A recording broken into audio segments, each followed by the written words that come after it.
Bonjour à toutes, bonjour à tous, bienvenue dans cette nouvelle animation, une animation que l'on va dédier à une question que vous vous posez souvent.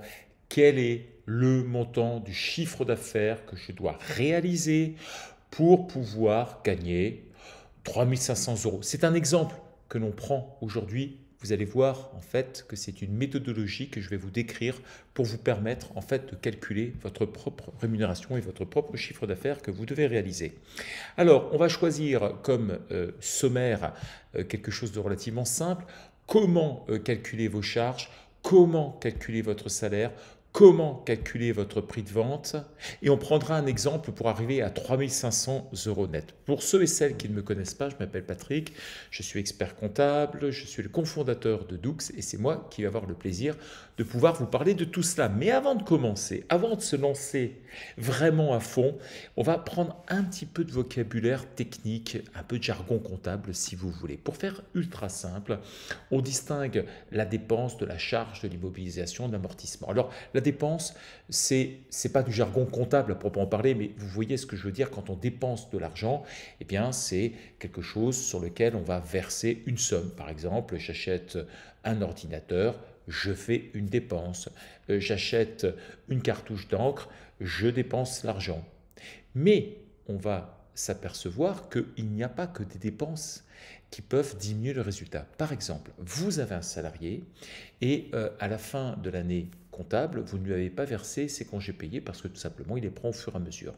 Néanmoins, du fait qu'on se trouve dans une comptabilité dite d'engagement, il va falloir tenir compte en fin d'année, passer ce qu'on appelle une écriture comptable d'inventaire, qui va tenir compte des congés payés que vous devriez lui verser s'il venait à quitter le dernier jour de l'exercice comptable. Eh bien, ce montant-là, même si ce n'est pas une dépense à proprement parler, ça va être ce que l'on appelle une charge. Et pour cette charge, eh bien, on va en tenir compte et ça va réduire le montant de votre, tout simplement de votre résultat. Une immobilisation, c'est encore autre chose.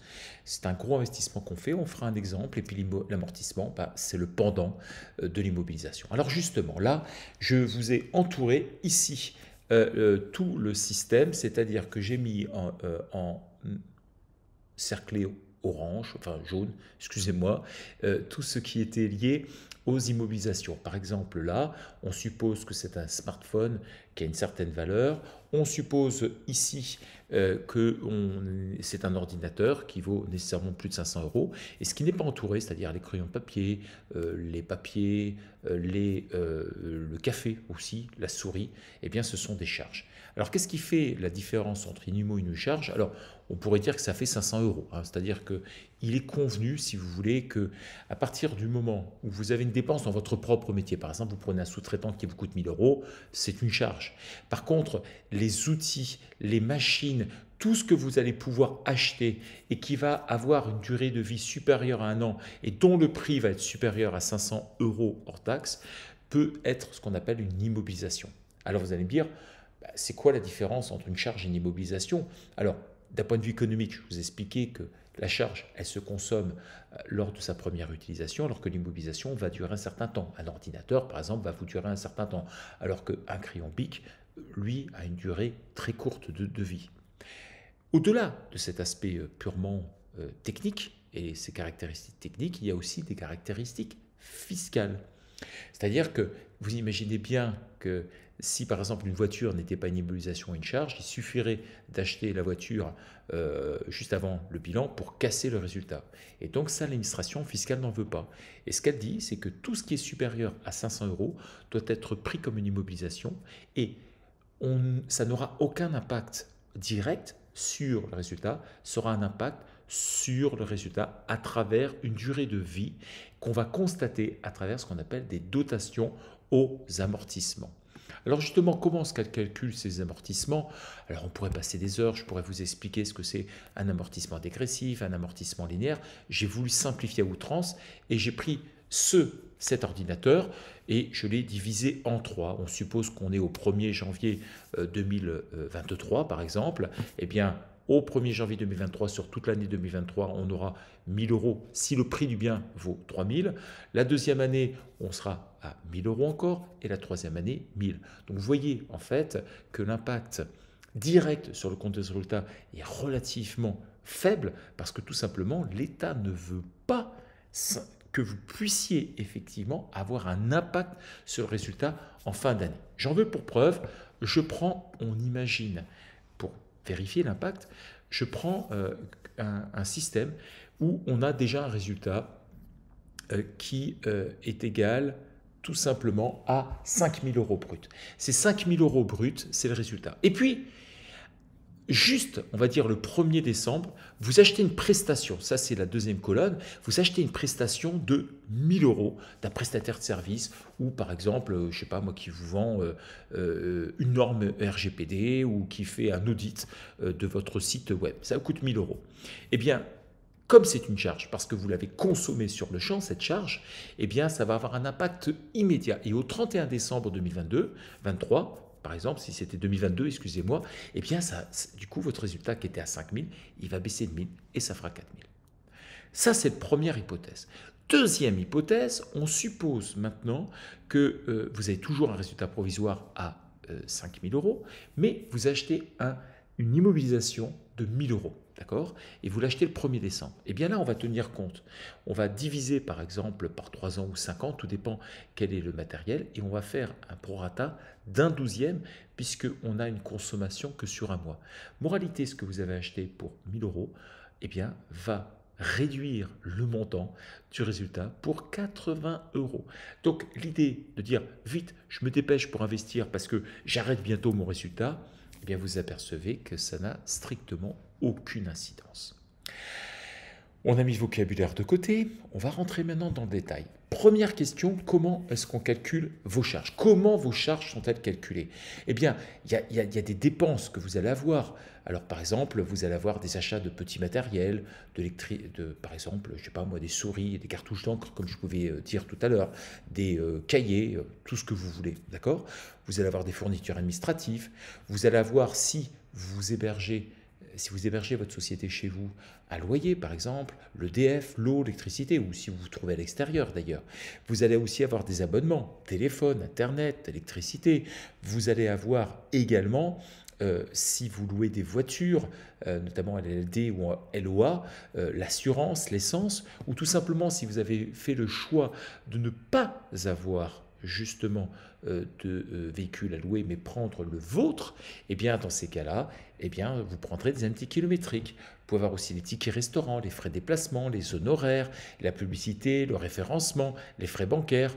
Et puis les fameuses dotations aux amortissements, celles qui vont vous permettre en fait de passer vos immobilisations en charge sur plusieurs exercices. Et puis, il ne faut pas oublier un truc, c'est également les remboursements d'emprunt.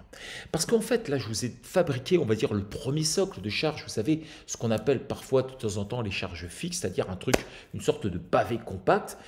Et ça, vous savez que quoi qu'il arrive, quand vous ouvrez votre entreprise, quoi qu'il arrive, vous les aurez, ces sorties d'argent, même si vous faites zéro. Et puis il y a aussi les remboursements d'emprunt qui est une espèce de deuxième pierre sur lequel vous allez devoir rembourser tous les mois, voire tous les ans. Bon, on a fait ces deux blocs. Maintenant, on va parler du troisième, c'est le coût du salaire. Alors, le coût du salaire, en fait, c'est relativement simple. Quand vous êtes président de SASU, hormis la première année où vous pouvez avoir ce qu'on appelle l'ACRE, c'est-à-dire une réduction à peu près de 40 à 50% des charges sociales, le reste, vous allez être taxé. Par exemple, si vous voulez avoir 100 euros net, parce que je trouve que c'est assez sympa de parler en fait en net, 100 euros net va nécessiter 28 euros de revenu salarial, 58 euros de charges patronales, et puis le coût, ça fera 186 euros. Mais si vous voulez avoir quelque chose d'hyper fin, je vous invite effectivement à aller directement sur ce simulateur qui s'appelle chez doux.fr/simulateur-rémunération. On vous mettra le lien dans la description de la vidéo. Et là, vous aurez un truc super fin. Vous pourrez calculer pile poil avec les bonnes mutuelles, avec tout ce qu'il faut. Vous allez voir, c'est superbe. Alors, je vous ai raconté le premier bloc sur les charges fixes, le deuxième avec l'emprunt, le troisième avec les salaires. Donc, quand on prend le tout, eh bien, on va essayer de mettre en face, ni plus ni moins, que le montant de la facturation pour couvrir l'intégralité. Alors ça c'est facile, mais maintenant vous allez dire ouais ok, je sais combien je dois faire de chiffre d'affaires par an, mais si je divise par jour, je fais quoi?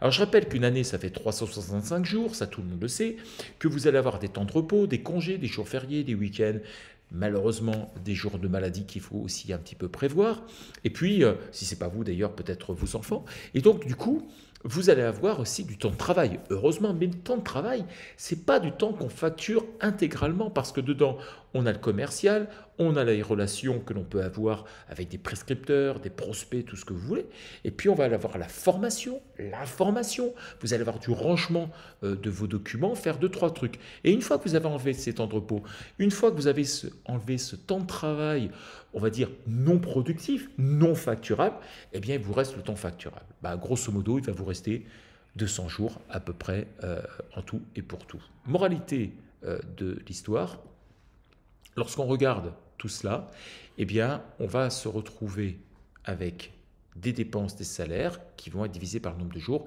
et qui vont vous donner ce fameux total que vous pourrez avoir, ce qu'on appelle le TMJ, taux moyen journalier. Alors je prends un exemple et je vais calculer par exemple tous les loyers, les charges que j'ai pu avoir. Vous voyez, pouf pouf, les loyers, les CFE, et on arrive à un total de 22 000 euros. Bon, jusque-là, tout va bien. Et puis, je vais me retrouver dans un autre dans lequel je vais prendre cette fois-ci les salaires. Donc là, j'ai pris un salaire, cette fois-ci, de 3 500 euros. Excusez-moi, 3 500 euros net qui font x12, ça fait 42 000 euros de salaire net.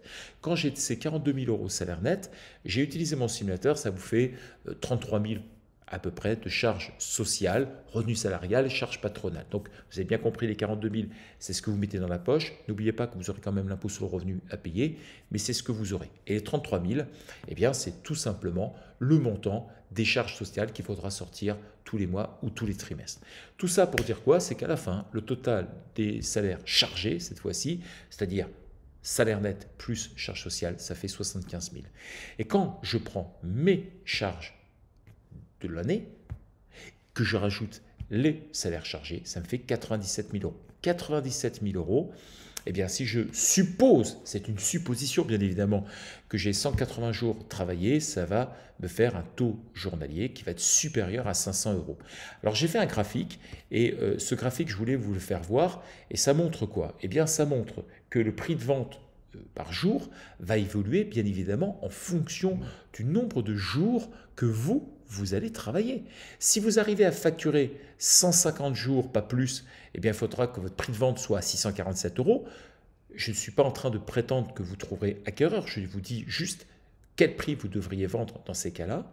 Alors que si vous tombez à 210 jours de travail, ce qui fait 60 jours facturés de plus, dans ces cas-là, vous tomberez à 462 euros.